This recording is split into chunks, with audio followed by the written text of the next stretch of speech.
Hello everyone and welcome to Mind Review. I am Sakshi Kaushik. I also welcome you to the 45 days marathon जो कि Mind Review ने चलाया है, जिसमें हम हर दिन 2 बजे एग्जैक्टली एक वीडियो अपलोड करते हैं on a topic of general psychology. And today is day 15 of our 45 days marathon. तो अगर अभी तक आपने डे 1 टू डे 14 की वीडियोस नहीं देखी है तो make sure you watch it. The link is in the description box. तो अभी हम बायोसाइकोलॉजी के बारे में बात कर रहे हैं. हमने neuron, structure of neuron, neurotransmission, nervous system, इन सब के बारे में बात की.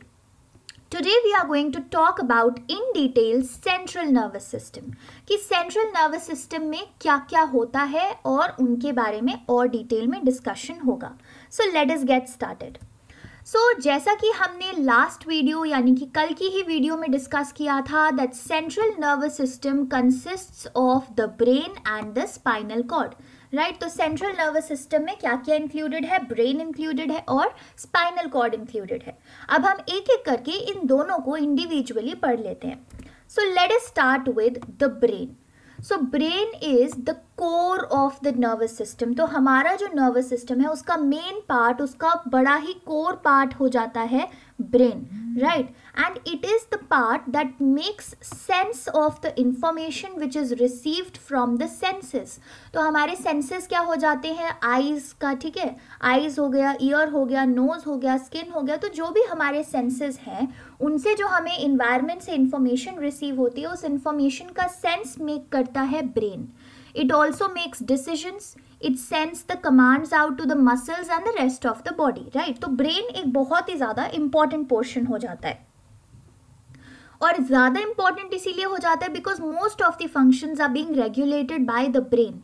It is responsible for cognition. ठीक है, हमारी जो थिंकिंग और डिसीजन मेकिंग एबिलिटीज़ होती है. It is also included in learning, in memory formation, in language development. Right, तो लर्निंग और मेमोरी पे भी इंडिविजुअल वीडियोस जल्दी ही आगे आने वाले मैराथन के डेज में अपलोड होंगी, तो मेक श्योर आप उन्हें भी देख लें. तो ये है ब्रेन के बारे में कि ब्रेन सबसे ज़्यादा इम्पॉर्टेंट पार्ट होता है हमारे नर्वस सिस्टम का और ब्रेन ही रिस्पॉन्सिबल होता है इतनी सारी चीज़ों के लिए. अब ब्रेन के बारे में हमें 2 चीज़ें और डिस्कस करनी है जो कि बहुत ही ज़्यादा इंपॉर्टेंट चीज़ें हैं. One is the structure of brain. ठीक है, ब्रेन का कैसा स्ट्रक्चर होता है, ब्रेन के क्या क्या पार्ट्स होते हैं. ठीक है, और second is the function of brain कि ब्रेन का क्या फंक्शन होता है.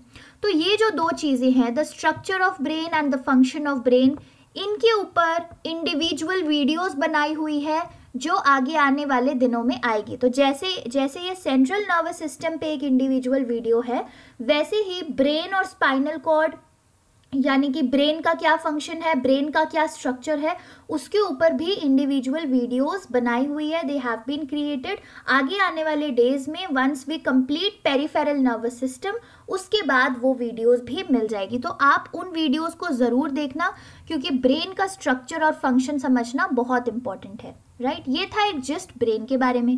अब बात करते हैं सेंट्रल नर्वस सिस्टम के सेकेंड पार्ट का, that is your spinal cord. ठीक है, तो जैसा कि आप ये पिक्चर में देख रहे हैं, ये जो रेड कलर से हाईलाइटेड है इसे हम बोलते हैं हमारा spinal cord. Right, it is a long bundle of neurons. तो लॉन्ग तो आपको दिख ही रहा है. राइट, ये बहुत लंबा होता है and it is a bundle of neurons that serves 2 vital functions. तो हमारी जो स्पाइनल कॉर्ड होती है उसके 2 बड़े ही इंपॉर्टेंट फंक्शंस होते हैं जो नर्वस सिस्टम के लिए और हमारे लिए भी बहुत इंपॉर्टेंट है. What are these functions? Number 1 is it carries messages between the body and the brain. तो हमारा जो ब्रेन है वो हमारी बॉडी से कम्युनिकेट करता है. राइट, और हमारी बॉडी हमारे ब्रेन से कम्युनिकेट करती है. तो ये जो कम्युनिकेशन हो रहा है दोनों के बीच में, तो उसके बीच में आता है हमारा ये हमारा स्पाइनल कॉर्ड जो कि नर्वस सिस्टम का पार्ट है.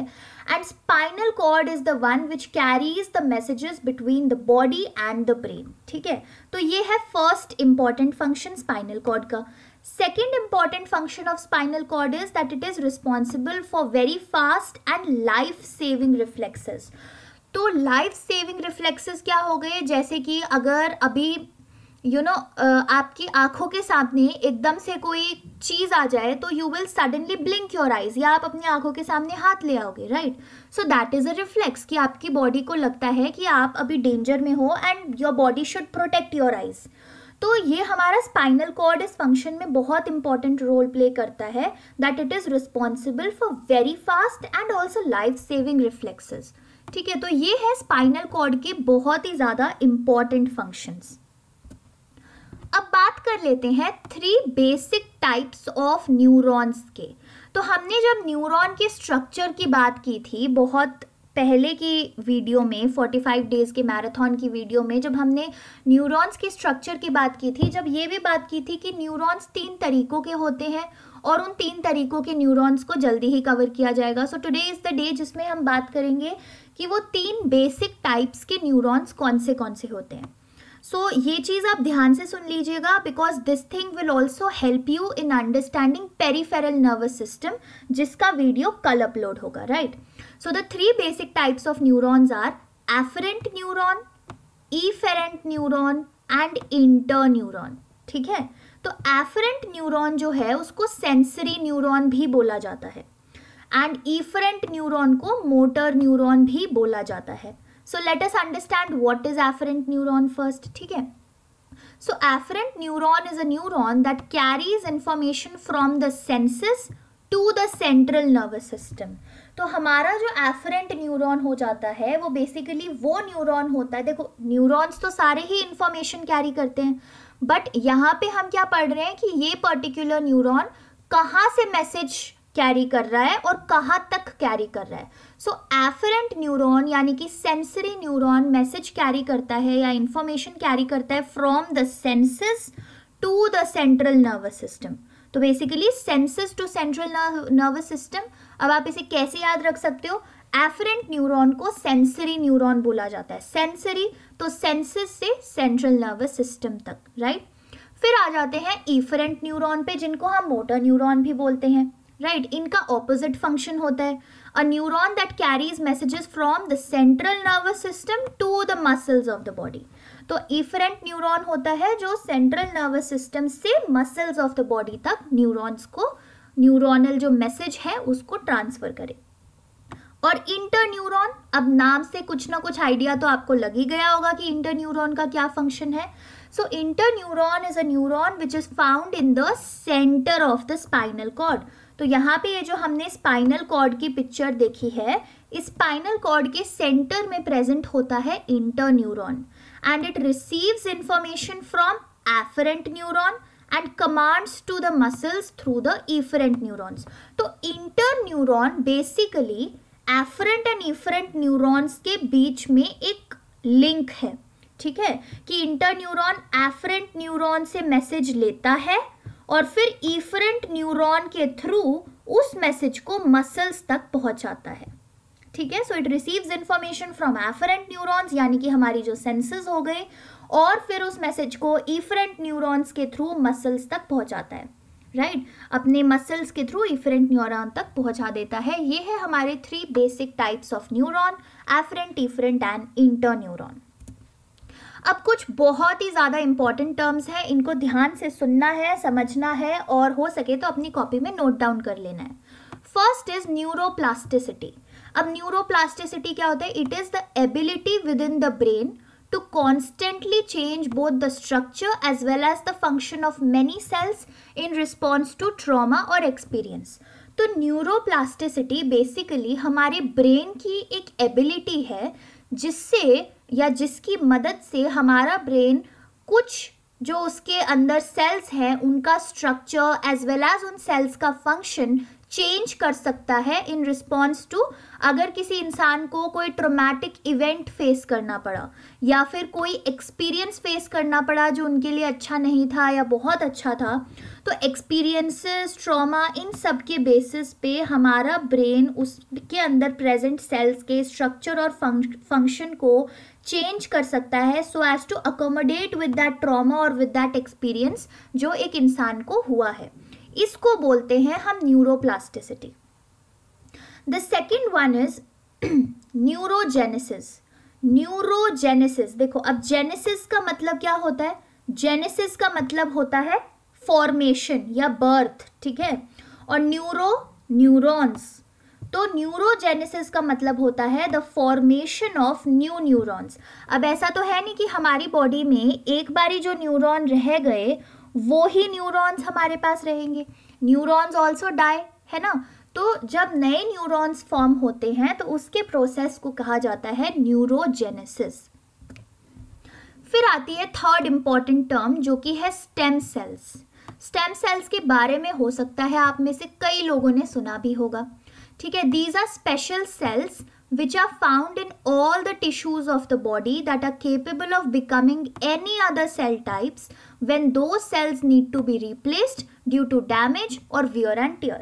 तो देखो हमारी बॉडी में बहुत सारे सेल्स प्रेजेंट हैं, है ना, और अगर हमें बाई चांस कोई चोट लग जाए या हमारी बॉडी के साथ कोई मिस हैपनिंग हो जाए तो उन सेल्स की भी वियर एंड टियर या उन सेल्स का भी डैमेज हो जाता है। तो अगर एक सेल का डैमेज हो गया तो अब कैसे हम नया सेल लाएंगे, राइट। तो हमारी जो बॉडी है उसके हर एक टिश्यू में कुछ स्पेशल सेल्स प्रेजेंट होते हैं जिनके अंदर ये कैपेसिटी होती है कि वो कोई भी और सेल बन जाएंगे, right. In our body whichever cell is present, these special cells have the capacity to become any other cell type जब भी वो कोई पर्टिकुलर सेल को रिप्लेस करने की नौबत आ जाए, अगर वो सेल डैमेज हो गया हो या उसके साथ कोई वियर एंड टियर आ गया हो। और ये स्पेशल सेल्स जिनके अंदर ये एबिलिटी होती है कि वो कोई भी और सेल बन जाएंगे बॉडी का, उन स्पेशल सेल्स को कहा जाता है stem cells, right. And then the other term is epigenetics. Epigenetics का क्या मतलब होता है?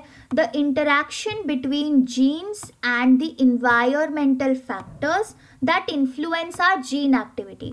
तो हमारी जो जीन्स है, यानी कि जो हमारी बॉडी के अंदर जीन्स है, उनके बीच में और जो इन्वायरमेंट में चीज़ें हैं, इन्वायरमेंट में फैक्टर्स हैं, उनके बीच में। So something which is inside our body and something which is outside our body, that is genes and environmental factors के बीच के इंटरैक्शन को जो इन्फ्लुएंस कर देता है इन जीन्स की एक्टिविटी को और देयरफॉर हमारी बॉडी के काफ़ी सारे प्रोसेसेस को, तो उस इंटरैक्शन को हम बोलते हैं epigenetics, the interaction between genes and environmental factors.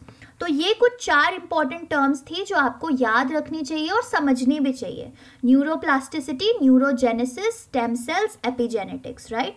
तो ये हमने आज के वीडियो में कवर किया है। ब्रेन का याद रखिए, स्ट्रक्चर और ब्रेन के फंक्शन पे 2 इंडिविजुअल सेपरेट बहुत इंटरेस्टिंग वीडियोस आएंगी जिसमें आप बड़ी आसानी से समझ जाएंगे कि ब्रेन का स्ट्रक्चर और फंक्शन क्या है।